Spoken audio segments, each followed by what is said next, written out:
Etra-chan saw it. I'm Karin. At 25, I got married to Mr. Hiragi, who was 15 years my senior. I met Hiragi through a company business partner, and after going out drinking with him several times, we hit it off and started dating.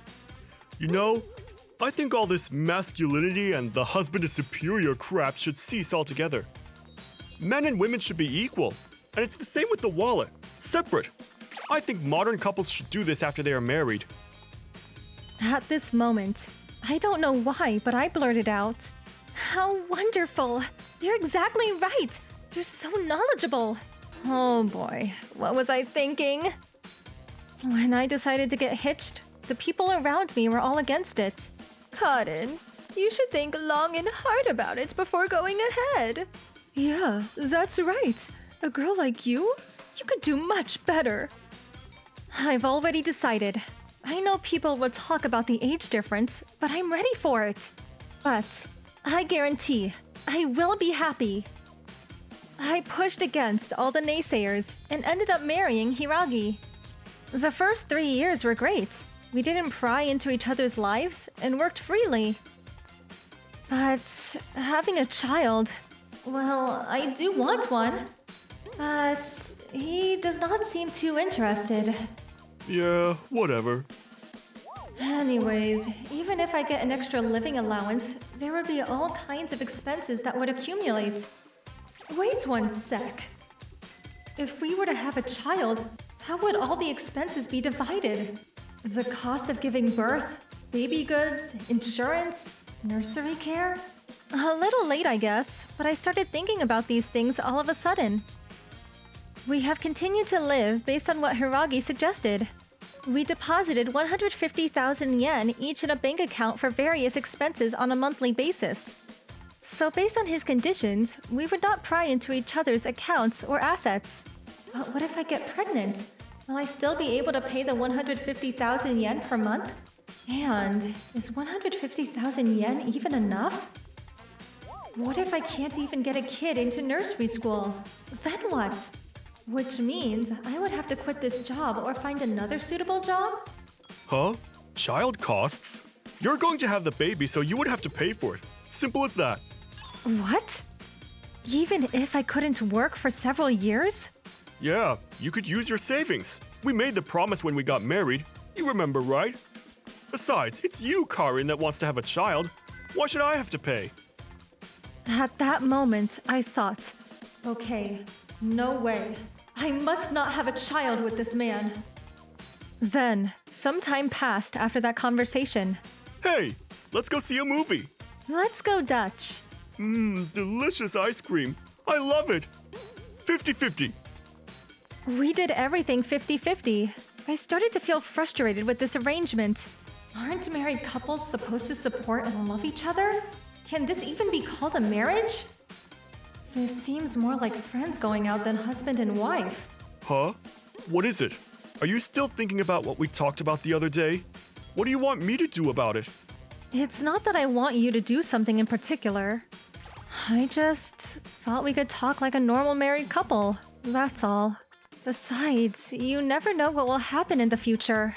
We should get everything out in the open. Oh boy, it's not necessary.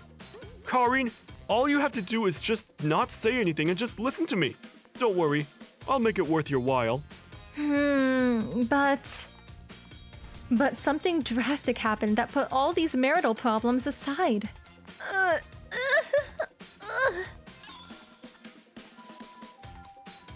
Sorry to say, her cancer is malignant. I give her about 6 months. No, you're not serious, right?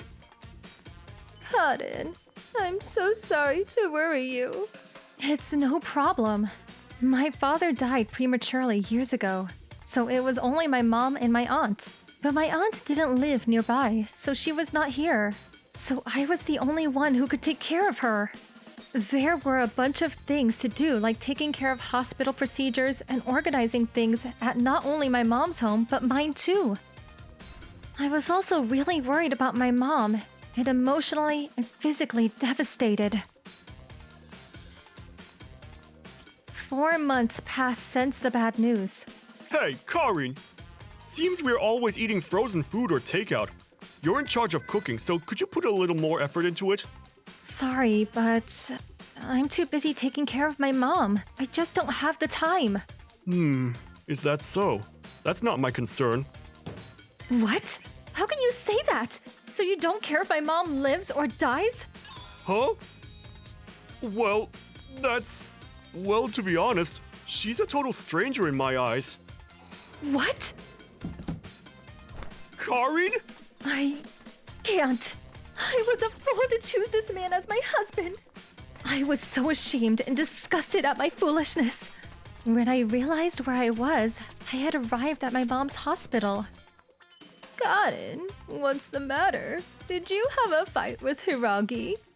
Mom, I'm so sorry. I was so foolish. Oh, you poor thing. You've always been stubborn. Karin, in life, you are always presented with a second chance. Live life the way you want. Yes, Mom.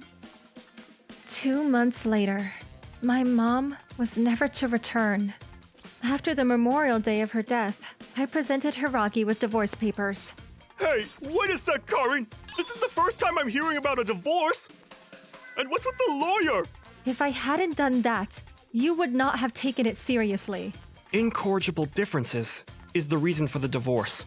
She has no desire for any kind of financial demands. About dividing up the assets. Yeah, that's right, the assets. I'm not granting a divorce until that's settled. I have about 4 million saved up over 4 years. How about you? Sorry, but I have nothing saved. What? You mean to say since we got married? No, I had no savings even before we got married.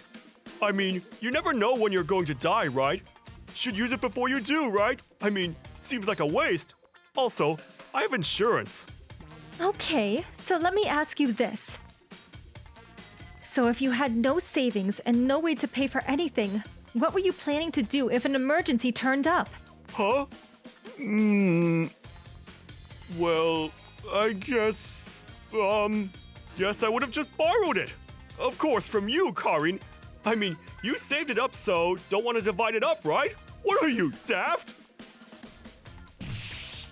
So, you're saying when I'm in trouble, you don't lift a finger, but when you're in a pickle, everything is taken care of. Is that it? You selfish shit. Yeah, you know. You were gonna just leech off of me. Is that it? I'll give the 2 million yen. I was the fool, a complete idiot. As for life experience, I'm gonna give it to you. In exchange, I want a divorce. Right this second.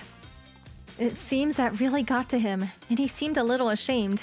Around 2 months, the divorce went through. In my heart, I regretted all of what happened. I felt a sense of shame towards my mother, and that I was not able to give her grandchildren. At the time, there was tremendous guilt. But now... Mom, come on! Hurry, hurry! Wait a second. Did I forget to turn off the gas? Doors locked tight. I have a new family now, and finally I am able to show my mom a beautiful granddaughter. We're not super rich or anything, far from it. But we talk openly about everything. Financially, too, we seem to be doing fine. Okay, off to the amusement park. Are you ready? Yeah! Some time ago, I got a request for money from my ex. I got into a traffic accident.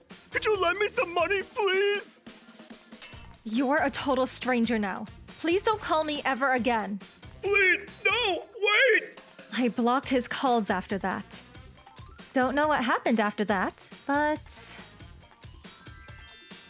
I've got nothing to do with that guy anymore. I learned plenty from that experience. I will probably never repeat that mistake ever again. ご視聴いただきありがとうございました。作中でも言っていましたが、こんなの夫婦という感じがしないんですよね。私のイメージですが、夫婦というものはやはり一生を共にするのですから、相手の悩みは自分のことのように一緒に向き合うことが大事なのではないでしょうかね。何より個人的には自分の家族のことをどうでもいいと言われている相手とは結婚したくないなぁと思います。皆さんはどう感じましたか？コメント欄に書いていただけると嬉しいです。また周りの意見って大切だと思った方、チャンネル登録と高評価をお願いいたします。